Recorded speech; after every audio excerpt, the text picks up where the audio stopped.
Salam hörmətli abituriyentlər, kanalıma xoş gəlmisiniz. Bu gün sizlərlə Toxtamış və Əmir Teymurun yürüşləri, Şirvanşahlar dövləti 13-14-cü əsrlərdə və Şəki hakimliyi 13-14-cü əsrlərdə mövzusunun izahını birlikdə dinləyəcəyik.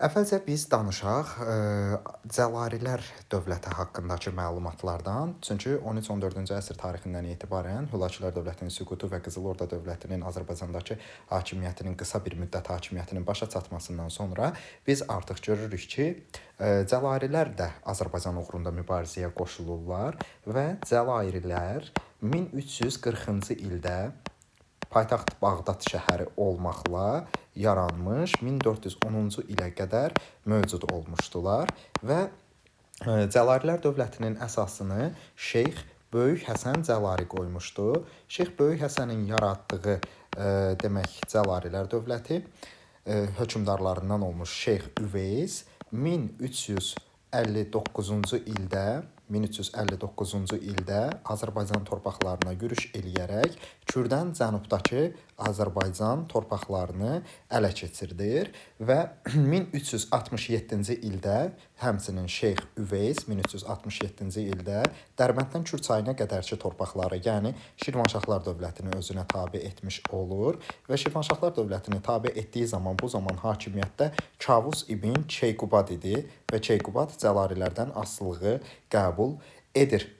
Cəlalilər 1359-cu ildə belə çıxır ki, Azərbaycan torpaqlarında hakimiyyətə başlayırlar və Azərbaycanda Cəlali ağalığı 1359-cu ildən 1410-cu ilə qədər davam edir. Bu dövrdə Azərbaycan Cəlalilər dövlətinin tərkibində olduğu zamanda Cəlalilərin mərkəzi Təbriz şəhəri idi və Təbrizdə yeni bir saray, dövlətxana sarayını Cəlalilər inşa etmiş olurlar. Həmçinin Şeyx Üveysi biz bəzən görəcəyik ki, Qazan xanla oxşar cəhd olaraq verəcəkdir və Şeyx Üveys Azərbaycan iqtisadiyyatının canlanması uğrunda islahatlar həyata keçirtmişdi.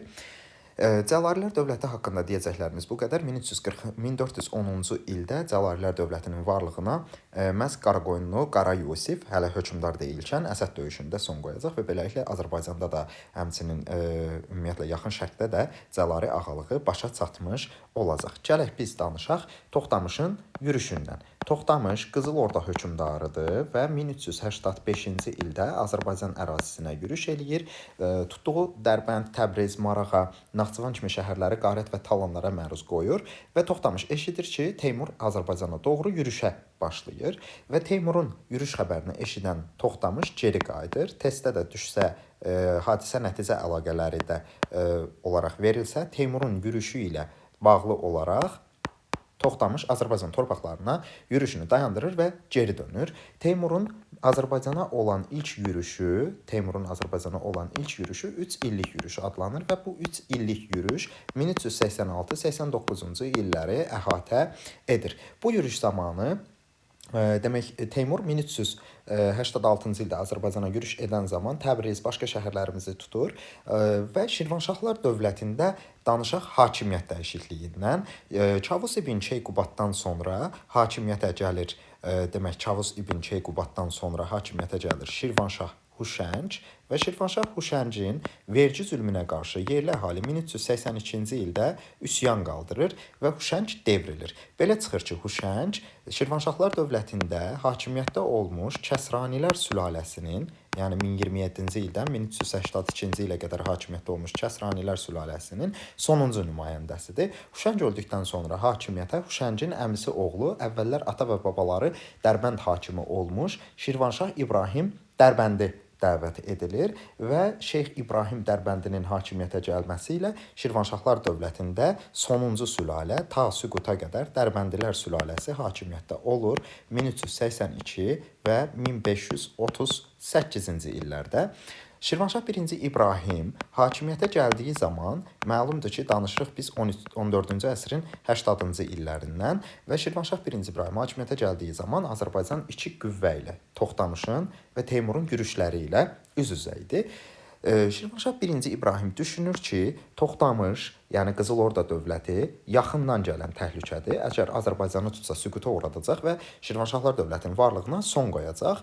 Teymur isə uzaqdan gələn təhlükədir. Əgər Teymur Azərbaycanı tutsa, ona burada öz hakimiyyətini qoruyacaq. Yəni Şirvanı idarə edəcək etibarlı bir hakim lazım olacaqdı. Ona görə də Teymur 1386-cı ildə Azərbaycanda olarkən 1-ci İbrahim Teymurun yanına gedir Qarabağa və ondan öz hakimiyyətini, Teymurun hakimiyyətini daha doğrusu qəbul etdiyini bildirir və Teymur da Şirvanşah İbrahimin diplomatik tədbirinin nəticəsi olaraq şimal sərhədlərinin təhlükəsizliyini qorumaq vəzifəsini, şimal sərhədlərinin təhlükəsizliyini qorumaq vəzifəsini 1-ci İbrahimə tapşırmış olur. Həmçinin 1-ci İbrahim Dərbəndi Teymurun Qızıl Orda dövləti üzərinə olan 1395-ci il Terek döyüşündə iştirak eləyir öz qüvvələri ilə birlikdə. Şirvanşahlar ondan sonra Teymurun Osmanlı dövlətinə olan yürüşündə, Ankara döyüşündə 1402-ci ildə öz hərbi qüvvələri ilə iştirak etmiş olurlar. Gələk danışaq Teymurun Azərbaycana yürüşü zamanı 1387-ci ildə Teymur Azərbaycan ərazisini tərk etməli olur və Səmərqəndə yürüş edən Toxtamışın, Buxara və Səmərqəndə yürüş edən Toxtamışın həmin o işğalçılıq niyyətini eşitdikdən sonra Teymur 1387-ci ildə Azərbaycanı tərk eləyir. İndi iki şey diqqətə alınmalıdır. Teymurun Azərbaycana yürüşü Toxtamışın Azərbaycanı tərk etməsinə, Toxtamışın Buxara və Səmərqəndə yürüşü, Toxtamışın 1387-ci ildə Buxara və Səmərqəndə yürüşü Teymurun Azərbaycanı tərk etməsinə səbəb olmuş olur. Və Teymur Azərbaycanda özünə qarşı ən çox müqavimət göstərən qalanı, hansı ki Naxçıvanda yerləşən və əsası 9-cu əsrdə qoyulmuş Əlincə qalasının tutulması vəzifəsini tapşırır oğlu Miranşaha. Və nəzərə alaq ki, Əlincə qalasının müdafiəsi uğrunda Sultan Tahir, Xacə Cövhər və Əmir Altun adlı şəxslər Əlincə qalasının müdafiəçiləridirlər. Həmçinin 1-ci İbrahimdir, Gürcülərdir, Şəki hakimlikləridir. Bunların hamısı Əlincə qalasının müdafiəsi zamanı Sultan Tahirə, Cövhərə və Əmir Altuna köməklik eləyirlər. Həmçinin bu dövrdə Azərbaycanda Hürufilik adlanan Teymuri zülmünə qarşı mübarizə aparan ən məşhur nümayəndələrinin Fəzullah Nəyimi və Nəsimi olduğu, Fəzullah Nəyimi və İmadəddin Nəsimi olduğu hürufilik cəryanı hərfləri müqəddəs hesab edən bir cəryandır və Teymuri ağalığına, Teymuri zülmünə qarşı mübarizə aparırlar. Teymuri zülmü, hürufilik təliminin demək əsas dayağıdır. Teymuri zülmünə qarşı mübarizə aparırlar bu şəxslər. 1399-cu ildə Teymur yenidən Azərbaycana yürüş eləyir. Şəki hakimliyindən danışsaq, Şəki hakimliyi haqqında qısa bir məlumat verək ki, Şəki hakimliyi də 13-14-cü əsrlərin hüdudlarında hələ Hülakülər dövləti mövcud olarkən Şəki Hülakülər dövlətinin tabeliyində idi, yəni Elxanilər dövlətinə tabe idi.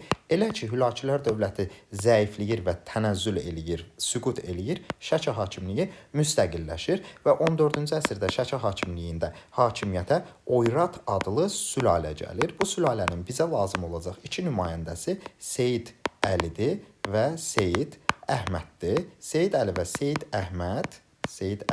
Seyid Əhməd demək Seyid Əli Əlincə qalasının müdafiəsi zamanı Teymurilərə qarşı çıxıb, yəni Əmir Teymura qarşı düşmən olub və Əlincə qalası uğrunda gedən döyüşlərdən birində həlak olur Seyid Əli. Lakin Seyid Əlidən sonra taxta çıxmış onun oğlu Seyid Əhməd Teymurilərə qarşı tək başına mübarizə apara bilməyəcəyini düşünərək müraciət edir Şirvanşah 1-ci İbrahimə. 1-ci İbrahim də Teymurun Azərbaycana 1399-cu ildəki yürüşü zamanı Seyid Əhmədi götürür, gedirlər Şəki hakimi ilə Şirvanşah hökmdarı 1-ci İbrahim gedirlər Əmir Teymurun yanına və Əmir Teymurun hakimiyyətini yenidən qəbul etdiklərini, ona tabe olduqlarını bildirirlər. Əmir Teymur da Şəkinin hakimi kimi tanıyır Seyid Əhmədi. Lakin bu zaman Əlincə qalasının mübarizəsi zamanı, məlumdur ki, Əlincə qalası 14 il Əmir Teymura qarşı mübarizə aparıb. Əmir Teymurun yürüşlərinə qarşı mübarizə aparan Əlincə qalasının müdafiəçilərindən biri olmuş Sultan Tahir xəzinəni götürərək Bağdada doğru yola düşür və Əlincə qalası müdafiəçiləri arasında baş vermiş bu hadisə qalanın müdafiəsiz və başsız qalmasına səbəb olur. Daxili çəkişmələr nəticəsində qala 1400-cü ildə Əlincə qalası süqut eləyir. 1400-cü ildə Əmir Teymur Əlincə qalasına daxil olaraq sadəcə qalanın divarlarını seyr edə bilir. Yəni qala öz əhəmiyyətini belə ki itirir. Və biz əlavətən qeyd eləyək ki, demək bu zaman Əmir Teymurun Bağdada yürüş xəbərini eşidən bu zaman Cəlalilər sülaləsinin sonuncu nümayəndəsi Sultan Əhməd, Cəlali Sultan Əhməd Teymurun Bağdada yürüş xəbərini eşidir və Qaraqoyunlu sülaləsindən olan, hələ ki sülalə deyirik, çünki danışdığımız hadisələrdəki hadisələr zamanı hələ Qaraqoyunlu dövləti ortalıqda yoxdur və bu bir bəylikdir, yəni feodal hakimlikdir. Qaraqoyunlu Qara Yusiflə Cəlalilərin sonuncu nümayəndəsi Sultan Əhməd Əmir Teymurun Bağdada yürüş zamanı Misrə doğru istiqamət almalı olurlar, Misrə qaçırlar və Əmir Teymur bu ikisini Misir hakimindən tələb eləyir ki, həbs eləsin. Misir hakimi də bu ikisini həbs eləyir. Lakin 1405-ci ildə Əmir Teymur Çinə yürüş zamanı, yəni Çinə tuta bilmir. Ümumi tarixdən deyəndə bu mövzuya xüsusilə diqqət edəcəyik bu hissəyə.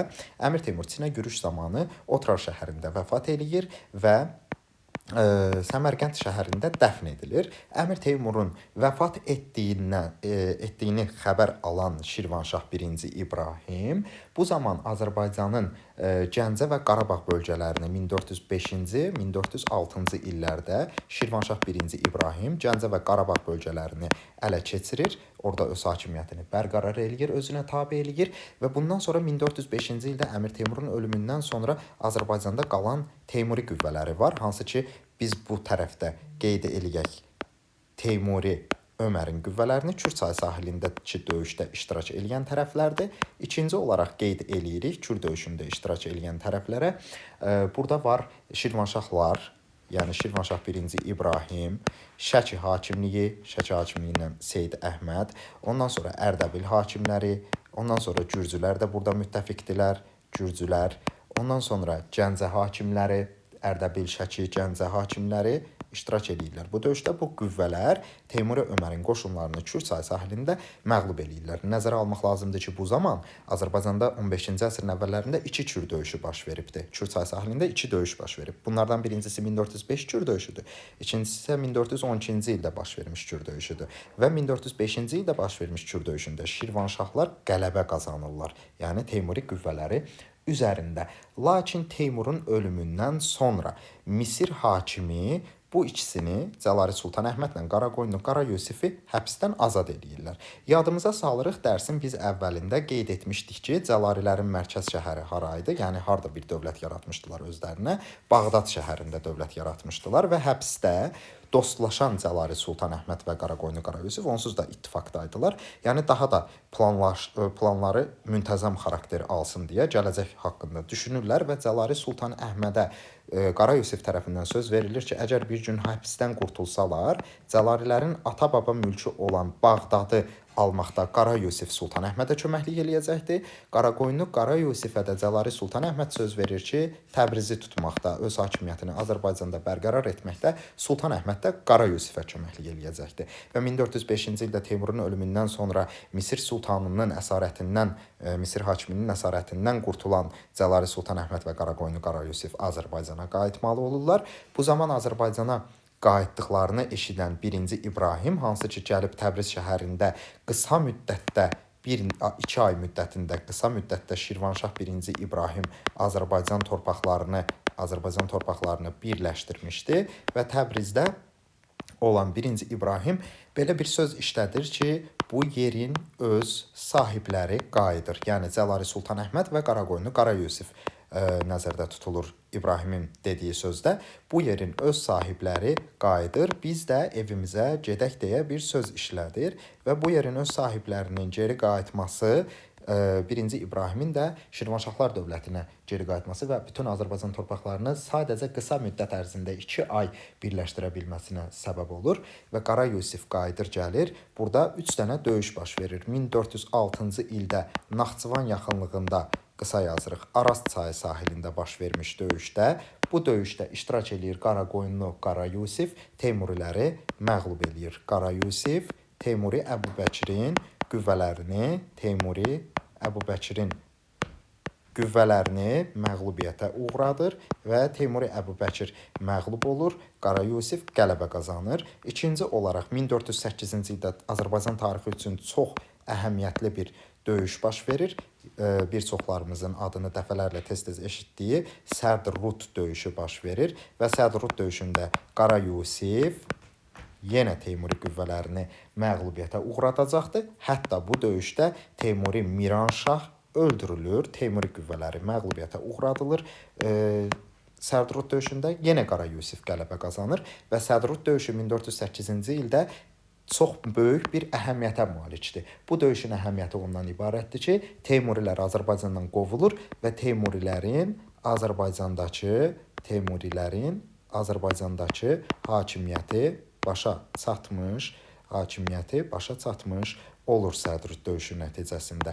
Və bu döyüşlərin hamısı Azərbaycan uğrunda hansı ki gedən mübarizə var idi. Cəlalilər, Şirvanşahlar, Teymurilər, Baharlılar arasında gedən mübarizənin nəticəsidir ki, Azərbaycanda 1410-cu ildə bir Əsəd döyüşü baş verir və bu Əsəd döyüşü haqqında da bir qısa məlumat verək. Növbəti dərsimizdə Baharlılar, Qaraqoyunlular haqqında danışarkən biz xüsusilə qeyd edəcəyik onu.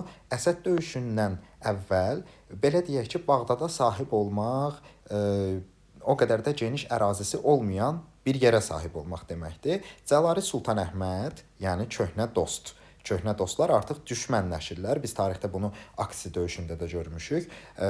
Və köhnə dostlardan biri Cəlali Sultan Əhməd müraciət eləyir Qaraqoyunlu Qara Yusifə, deyir ki, mən Həmədan yaylaqlarını da tələb eləyirəm, Həmədan yaylaqları da mənə çatmalıdır. Qara Yusifin buna rədd cavabı verməsi iki köhnə dostu, yəni Qara Yusifi və Cəlali Sultan Əhmədi düşmənləşdirir və Cəlali Sultan Əhməd Qara Yusif tərəfindən Əsəd döyüşündə məğlub edilir. Düzdür, bu döyüşdə Şirvanşah 1-ci İbrahim öz oğlu Kəyumərsi Cəlali Sultan Əhmədə köməyə göndərir. Lakin Şirvanşahların Qaraqoyunluların siyasi gücünü düzgün qiymətləndirə bilməməsinin nəticəsində Kəyumərsin dəstələri də məğlub olur, Cəlali Sultan Əhməd də məğlub olur. Həmçinin 1410-cu ildə Azərbaycanda Cəlali ağalığına son qoyulur və Qaraqoyunlu Qara Yusif Əsəd döyüşündən sonra Oğuzların yenidən Azərbaycan ərazisində siyasi hakimiyyətini bərpa edərək növbəti dərs haqqında geniş danışacağımız Baharlı, yəni Qaraqoyunlu dövlətinin əsasını qoyur 1410-1468-ci illərdə mövcud olmuşdu. Bu mövzumuz haqqında danışacaqlarımız bu qədər. Sağ olun, növbəti videolarda görüşənə.